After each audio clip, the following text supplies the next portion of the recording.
Hailing from outer space, critiquing the human race. A show that covers every base, with reviews coming at your face. So take a seat, put up your feet, listen to the beat, take a peek, you're in for a treat, cause this is Beat Freaks. We stay strange at all times, breaking down these fresh rhymes. A good convo I want to climb, so just hit play and watch it shine. Coming hard like comets, join the convo, leave a comment. Reviews like this ain't common, this is our room, come on in. Beat Freaks.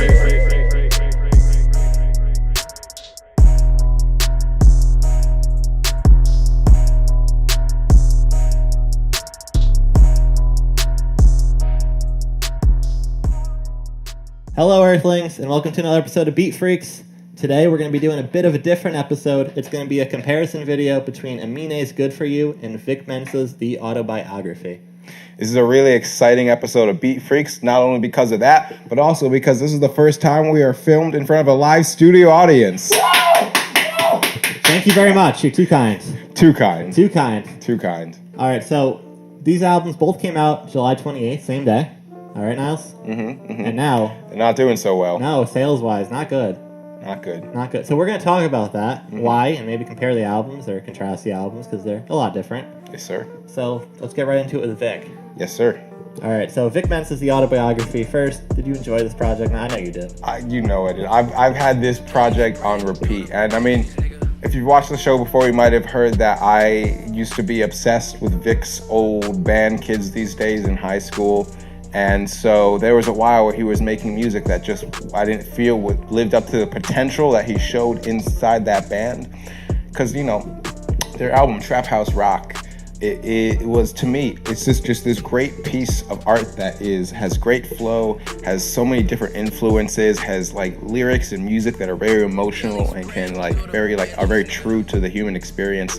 And that seemed to be missing from his music. But with The Autobiography, he has brought that back for an album that really digs deep into his emotions, and I appreciate that. Yeah, I thought this was a very personal album. One that I had on my top 5 for the list right now.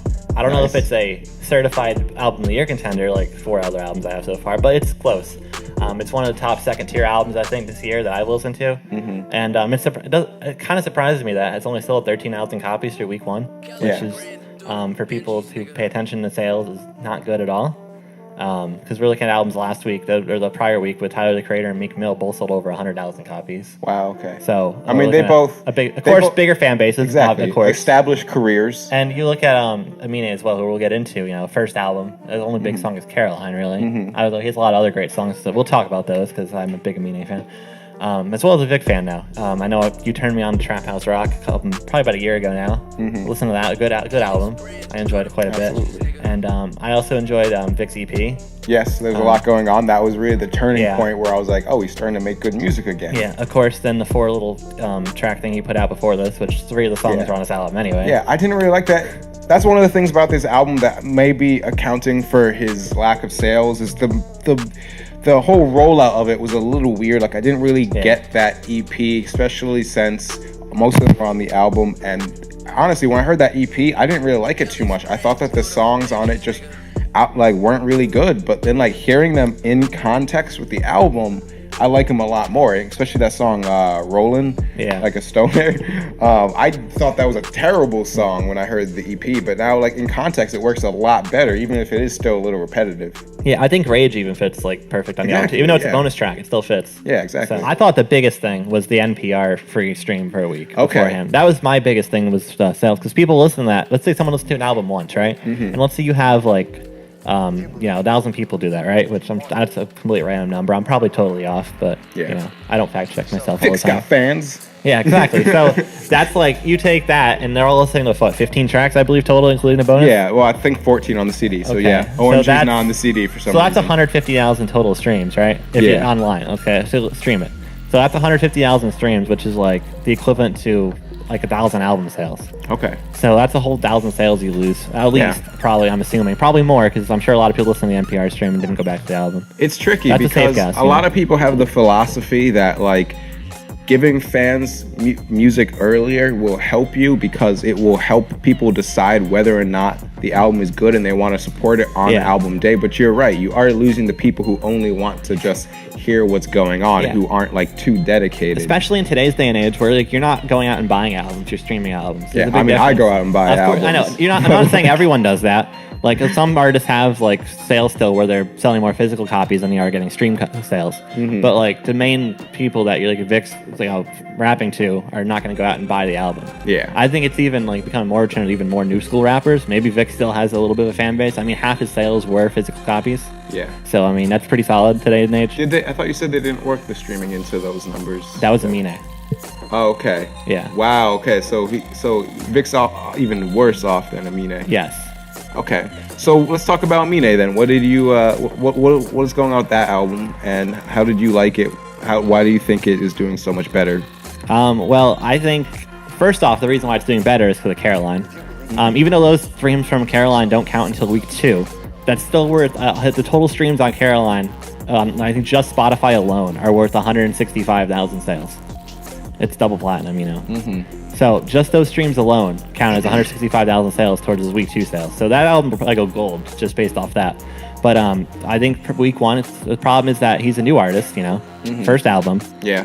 I thought he'd do better personally because he has the double XL hype. Yeah, coming definitely. Off that. And honestly, And that as far song as was like huge. the XXL freshman went, he was really one of the only ones that I thought had like a distinct, different style. Yeah, yeah. So I thought more people would have been into him. Yeah, But I mean, his style is different though compared to definitely. a lot of rappers today's day and age. I mean, he doesn't rap a lot of the album too. A lot of it's just, I mean, there's a lot of rapping on it, Yeah. but there's a lot of other stuff too going on, Yeah. with singing and stuff like that. You know, Yeah, it's a very It's an interesting it's a style. very bright album. A lot of just a nice blend of just rapping and Yeah. singing and just playing with his voice and doing different things.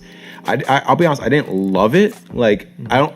And again, I think that may just be where my mind is right now. The things that I've been going through. I think it's just a very like happy sounding album, but and a lot I of don't the quite lyrics like aren't that. happy though. Yeah, yeah, See, for it's sure. like it's happy sounding beats, but it's with lyrics that aren't happy. It's kind of an interesting blend right there that he has because you have tracks like Sunday. Yeah, which that's is- probably my favorite Yeah, track. that's a great track. Then you have the one after that, Turf. Yes. You know, it's another sad sounding That song. that was a very like clear artistic like switch in the album though. Like the first half Yeah. of it, all very bright. There's that Yes, movie yes. section, and then the bottom is a little bit. I don't know how to describe it. I wish Heebie Jeebies wasn't a bonus track, but like Yeah. that's like my favorite song. One of my favorite songs of the year. Yeah, honestly, that's what got me hyped about the album. I yeah, thought yeah. that song was really good, And and I'm then the surprised rest that of it song didn't just, blow up like it should didn't have because leave- that's a very good song. yeah, it just didn't live up to that song for your fans. So some of your favorite tracks from Vic. We'll start there. all right. Well, honestly, you should probably just say what tracks don't I like. Okay. And that is Coffee and Cigarettes. Really? Like, that's really the only track on that album that, like, if I'm listening to it, I want to skip. But, like, the ones that really, really stick out to me, the intro track, Say I Didn't, Home Wrecker and Gorgeous, I both really liked. We Could Be Free, I really liked. Fly? Is that the name of the song? Where? The one with Pharrell. It was a single. Oh, Wings. Wings. That's Yeah, a good song, Wings. too. Sorry, Wings. That's a really good one. I really like actually the artistic direction he went with that single. When it came out, I was like, here is Vic again, just throwing off my expectations about what Yeah, that was this a good album's track. gonna be. You know, it was a great track. But yeah, those songs are probably the ones that like I go to the most. But like honestly, this album is just I feel meant to be listened to as a whole. Well, and most albums are. But he yes, does a good but job some putting people together, yes. some people don't put as much emphasis on that. This, you know, like he even like this, like the flow of things, like it the way the topics he discusses, like it feels like it's meant to just be listened to as like a cinematic experience. Not everybody does that, so when you do, I appreciate it. Yeah, no, he did a good job of putting the album, making it flow together, and putting songs that like relate to each other, but also, you know, it's very personal, and it's just a very good listen as a whole. I get what you're saying there. Do you feel that is the same with Aminé? Because I feel like it did have a bit of, like I was mentioning before, like a progression in kind of thematic sections, yeah. but I don't know if it was as fluid. I don't think it was as fluid because there's still songs that you could take out as singles and even throw away tracks on there. I mean, there's probably one on Vic albums, you know, used to Coffee and Cigarettes, even though I don't think it's as bad as you're saying. It's not. It's not bad. It's Yeah. It's just. It can get boring if you're not. I mean, like into Aminé it. has like STFU you can throw away if you wanted to. I didn't like that. I honestly like a lot of the rest of the album. I don't really think there's any other tracks I'd take off other than that one. Maybe Hero. I mean, that's not a bad track, but Yeah, maybe. I don't So what about on the Vic album? What are your favorite songs there? I liked Similar Ones to You, Home Wrecker, Gorgeous for probably 2 good ones. I also liked Heaven on Earth, which you didn't. Yeah, Heaven on Earth was a really good one. It was like a throwback to an explain this, because let's talk about this. You're saying that you think that Vic's best comparison is Eminem, old school Eminem? Yeah, because you look at this song is straight up a Stan copy, all right? I mean, Not different. but I understand where you're coming from, conceptually speaking, but it's just a different subject you even matter. have like, but it's just the whole like letter writing. Yeah, thing, you have that in the background you to know? start. I mean, the letter writing. Yeah, I'm sure it's not the only thing Eminem's ever done. Like Eminem's the only person who's done that before, but like it's similar in style, and it even ends the same way. Yeah, Like, with the damn. Yeah, exactly. So it ends the same. But Vic also raps about like similar concepts as Eminem does, where it's like you have a lot of the personal stuff, which a lot of rappers do, but it's like similar level with like the suicidal thoughts and those problems and problems with drugs and whatnot. Just like classic Eminem bits, I feel like. Yeah, and even stuff with like, of course Eminem has his like ex that he rapped about all the time. Yeah. Vic doesn't mention names or a daughter. Yeah. He doesn't have one, but it's similar concepts, like the style he's rapping about it, and similar incidents. It almost feels like. Yeah, the only difference I'm agreeing with you. I think all those points are actually true. The thing is though, with old school Eminem, like he pushed a lot of buttons, where I feel Vic is more just trying to pour out his emotions. Yeah. Well, maybe Vic doesn't do it intentionally, of course, like Eminem did, but like it's still similarities there. I feel like that. Yeah, no, for sure. That's just who like Vic made me think of just listening to it. Eminem. Yeah, absolutely. Which you may agree or disagree watching at home. Our studio audience may disagree. Leave a comment. Okay. He's giving us a. Which doesn't mean he totally disagrees. So that's good. So moving on to Aminé, then what were your favorite tracks? I like Spice Girl a lot. Wedding Crashers was very good. That was the last thing they dropped. I liked Blinds, even though it's very short. I liked Dakota. Yeah. Slide was pretty good. Slide was okay. Heebie Jeebies we talked about. Yes, sir. One. Even like Beach Boy wasn't bad, Yeah. Like there's some pretty solid tracks on here overall. Yeah. Yeah. Some solid tracks. Like, I mean, intros, it's okay with Ty Dolla $ign there. I feel it's a little slow. Yeah. I mean, Veggies, that's the intro. Yellow was a pretty solid track. Veggies was an okay intro. Yeah, so here you go. Yeah, honestly, I could probably list off the ones that really made an impression on me. Veggies, like I said, was pretty good. Spice Girl, that's that really short one, right? No? Which one was that one? Like, I need a Spice Girl. Oh, yeah, no, I don't think I like that one. I don't remember. What was this really short one? Blinds. Blinds, I like that one a lot. My favorite. So Sundays too. I really forgot to mention Sundays. How can I do like that? I said before, Sundays probably my favorite track. That's a very Turf good was really good. Blinds I thought was cool.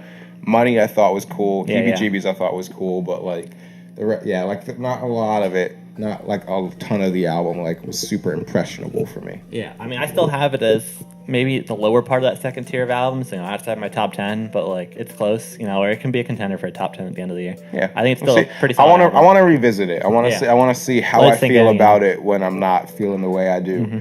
And see if I enjoy it a little bit more. Maybe dissect the lyrics a little bit more, because honestly, I've mostly just been hearing it from a sonic perspective. Yeah. All right. So we'll start with Vic. Where do you want to see him go next to probably improve his overall, sales? Maybe get a little more attention on him, boost his old popularity. Because Vic was supposed to blow up.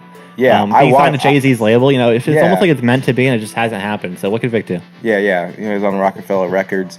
Honestly, I was expecting this album to sell a lot more because he's got all of the skills. He's got the bars. He's got flows. He's got diversity and all that. He's got an ability to put projects together. And so I think for his next project, he's probably just going to have to take all that and apply it more to overall human emotions and human truths. I think that talking a lot about himself gave people a lot of perspective about him as a rapper. It showed his skills and connects with certain people like myself who may experience similar emotions. But I think that in general he'll probably need to get a little bit more broad about the things he talks about. What about you? I think from a personal album perspective, it's hard to do that while also relating to people and getting them to get into it. So you're gonna have a core audience get with that, but you're not gonna be able to attract let's say the mainstream audience by doing something like that. So it's all about incorporating those mainstream sounds while also staying true to your music and allowing yourself to be yourself, but also kind of including a mainstream track, which I think he did better like that on the last EP. Oh, there's a lot going on. Yeah, I think he did better of having mainstream incorporated tracks with the personal stuff on there. Yes, but the thing about that EP though is that they felt a lot more cookie cutter. It didn't feel like it wasn't as fluid fluid as of a project as this was. No, So it he's wasn't at gotta- all. So you're right. He's got to find that I mean, balance. maybe if you split it as like a half and half, like put the personal Yeah. tracks on top, put the other ones on the bottom, or flip Yeah, it, whatever. But Get even people- though you don't want it to feel, you gotta you gotta find that I balance. mean, you you still gotta gotta make get it people work. to listen, and you can't do Yeah. that without mainstream type tracks. So what about Aminé? Where do you think he's going? I think he needs to do more songs like Caroline if he wants, because that song blew up. Yeah. Okay, like that song is very popular, and I mean, definitely might be his most popular song ever, unless he receives something better. So, it's hard to say that early in his career, So he's only 23. He's plenty of time to improve. But I think he needs to, keep releasing tracks like that, just fun, upbeat stuff that gets the listener like into it, Yeah. stuff like that. And I think that's where he's at the strongest. I don't mind him singing on the tracks, but I don't know if that's where he's going to attract the most listeners. Yeah, totally. Honestly, I don't know if I could say anything to him just because I don't think that I really connected with his music on that kind of level where I could really dissect it like that. I think that if he's just doing his thing and he knows what he's good at, he should continue to do that and just explore the direction. I don't want, say a Bryson Tiller situation where I hear another album of like this same sound. I want to hear him expand and explore this kind of sound, even if it wasn't a sound that I initially clicked with, Yeah, of course. All right, so that was comparing and contrasting Aminé and Vic Mensa, two very different artists. Hopefully we brought them together for you and allowed you to see them in same light, maybe two different lights. I don't know what we're doing. We're just comparing, contrasting, talking, conversating. Join the conversation below in the comments. We'd love to hear from you. And if you're feeling what we're feeling, give us a subscribe and keep a watch out for next time. Yeah. Stay strange. Stay strange. Be freaks.